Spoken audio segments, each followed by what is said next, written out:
Growing up, I always had a strong spiritual connection to nature, and as a child I was very attuned to energies around me. This sensitivity seemed to be something I inherited from my mother, who also experienced strange, unexplainable events in her own childhood. My fascination with the supernatural led me to research witchcraft as I got older. I was drawn to it, intrigued by the idea of channeling energies and manipulating the unseen. At first, I practiced harmless spells, like ones for better grades or helping my crush notice me. But over time, my practices grew darker, and I became more attuned to the energies around me, especially in my bedroom. The more I dabbled, the more I noticed strange things happening. I heard footsteps when no one was around. At first I thought it was just the house settling, but it wasn't. The footsteps were heavy, deliberate, like someone was walking right behind me. Others in the house heard them too, and my mum even confirmed they sounded the same when I heard them. Then the temperature in my room began to drop, no matter what I did. The air grew cold, freezing even, while the rest of the house remained warm. I checked the AC, but nothing was out of the ordinary. It felt like there was something in that room, something cold and heavy that attached itself to me. And the more I practiced witchcraft, the more intense it became. The room had a dark, oppressive energy, and I became scared of it, scared of being in my own space. Around this time, I began exploring religion, thinking I might find some form of protection.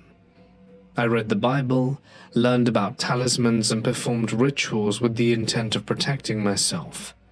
I created a protection talisman and placed it under my pillow, hoping it would shield me from the negative energies I had unintentionally involved in my life. But that's when things took a terrifying turn.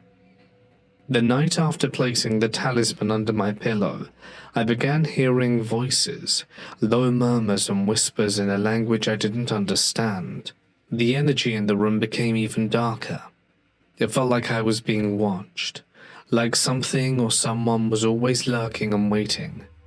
The paranoia set in, and I was consumed by the feeling that something had attached itself to me. The sleep paralysis came next. I would lie awake, unable to move, but fully aware of the presence in the room. I could feel it, dark, menacing, and close. One night during an episode of sleep paralysis, I saw it, a dark figure, female in shape but featureless, hovering beside my bed. It leaned over me, staring, and I couldn't move or scream. I felt its cold presence, angry and filled with pain. But then something shifted in me. Instead of succumbing to fear, I found myself thinking, "It's okay, you're forgiven." The moment those words crossed my mind, the energy changed. The suffocating dark presence eased, and I felt a deep, overwhelming sadness, like I could feel what it felt. It wasn't fear anymore, it was empathy. An understanding that the spirit had been trapped, and maybe, just maybe, I could help it. After that encounter, the darkness seemed to lift. The room no longer felt as oppressive, but I still couldn't shake the sense that something was off. I threw away all my witchcraft items, talismans, gems, everything I had used in my practices. I knew I couldn't continue down that path. I turned to the Bible, hoping to find some clarity and protection from whatever dark forces I had unwittingly awakened. About a year later, my house burned down in a fire, and along with it I believed that the spirit I had encountered was also gone. We rebuilt the house, and when I moved back in, the paranormal activity stopped completely. No more dark energy, no more footsteps, no more spirits. But I couldn't forget what happened. I still wonder why I had that encounter and why it all stopped, and why it happened to me in the first place. Was it the witchcraft that brought the spirit into my life? Was it my own curiosity and practice that opened a door into a world I wasn't ready for? I'll never know for sure. I'm just glad I learned from it and survived it.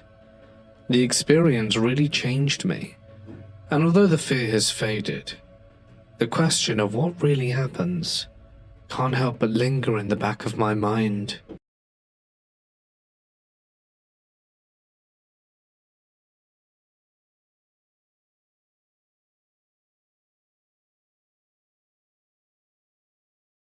I was a skeptic and an atheist in the afterlife before this happened. So my mother and I had a close bond. She and I were very close, and we often talked about the spirit world. Neither of us knew if anything exists beyond the physical world, and had had no paranormal experiences before, but we loved talking about the idea. 6 months ago, I took her out to dinner, and we once again got talking about life and death.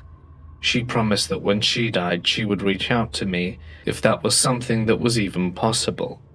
And we set up a secret code word only we knew. We promised we'd see a medium after each one of us died and see if they got it right. This wasn't documented anywhere. It was a private conversation between two people in a car. Fast forward 4 months and my dear mother passed away. She wasn't even sick. Here 1 second, gone the next. Obviously this had been very difficult for me and my family, and I'd been assisting my father while settling her affairs. This whole time I'm looking out for some sign that she's still there. Nothing at all happened for well over a month until January. It was around 6 p.m.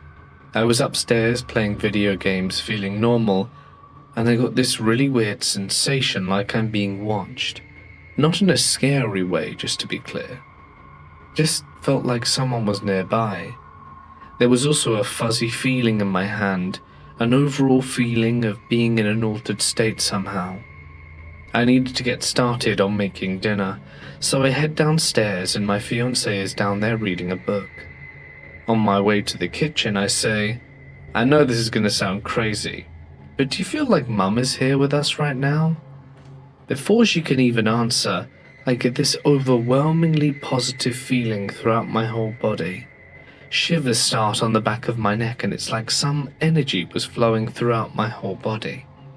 I later described it as a full-body panic attack, but replaced all the negative feelings of a panic attack with good positive ones. It was unlike anything I'd ever experienced. It was absolutely anomalous in every way. The whole time my feet are planted in one spot, and I'm locking eyes with my fiancé and basically saying, "The hell is this?" over and over again. And at one point I noticed my fiancé squint her eyes and cock her head, but I was a little too distracted to ask what was up. This sensation lasted for about 20 seconds before I began to cry pretty hard. I was crying for the loss of my mum, but also from the joy because deep down I knew that what I was feeling was my mum. After I began to cry, my fiancé sat me down on the couch and held me for a bit until I felt normal. This is the part where I say that I'm a naturally skeptical person, maybe too much so, and that I definitely would have dismissed this whole experience as a psychological thing if it hadn't have been for what my fiancé said while next to me. She said that while this was happening and that we were locking eyes for a brief moment, she saw a woman's forehead directly behind me. She said she saw it, looked away, looked back, and it was still there before disappearing for good. What I found interesting is that my fiancé is the biggest scaredy cat about literally anything, and despite that, she said she wasn't frightened by what she saw. She said she felt a sense of calm and peace. I felt a slightly less powerful sensation the following day. Same thing. I was gaming, minding my business, and I said in my mind, "Mum, if that's you, feel free to reach out." Suddenly, my dog runs into the room, gives me this really perplexed look, freezes and then ran away down the stairs, Scooby-Doo style. It was weird behavior for my dog to be sure, and it freaked me out a little if I'm honest. Not long after, I decided to honor my mother's wishes and track down a decent medium. Kind of a screw it, let's see kind of thing. I began to ask around in subreddits on advice on this, and the medium approached me, and we had one session over the phone, and she pulled the word out of thin air. Imagine something as weird and specific as Cherry Coke or Wonder Bar.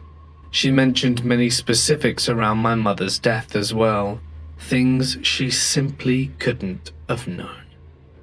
For you skeptics, I don't blame you for your skepticism, because I was like you mere months ago. But understand that this woman approached me and refused to be paid for her services. We've since spoken again, and she has refused any kind of compensation. She's doing this to explore her own abilities and has a full-time job in something else entirely. Understand, this was my default stance on mediums, that they are all full of crap, and I was well aware of cold readings and how it works. This woman was not in fact doing that. I've actually since paid a session from a different medium, and he was clearly applying cold reading techniques. It was completely different. With the experience in my house coupled with my medium interaction, what conclusion am I left with other than consciousness must persist after death in some way? Like I said, I can't prove this to anyone, but I assure you, I'm not lying.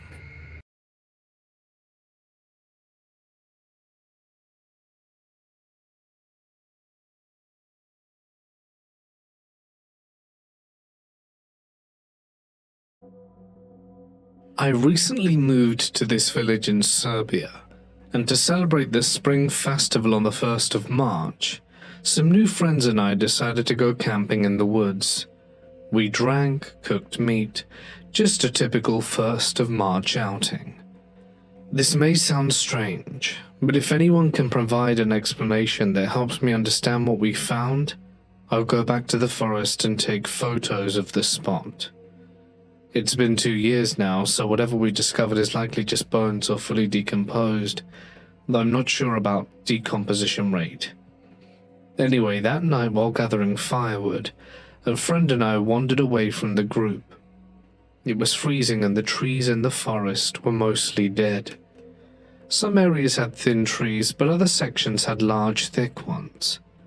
As we searched, we came across one of the bigger trees, completely dried up, with tall, bare branches.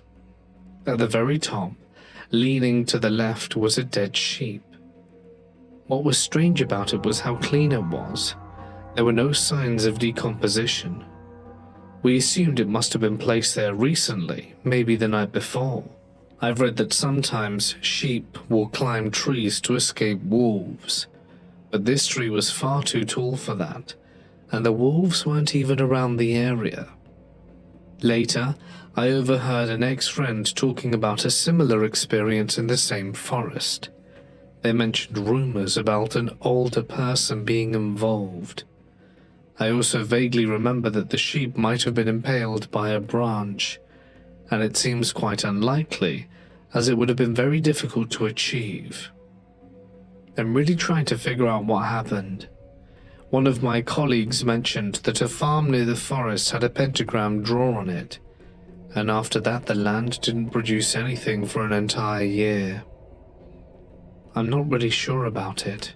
Any insight into what could explain this odd discovery would be greatly appreciated.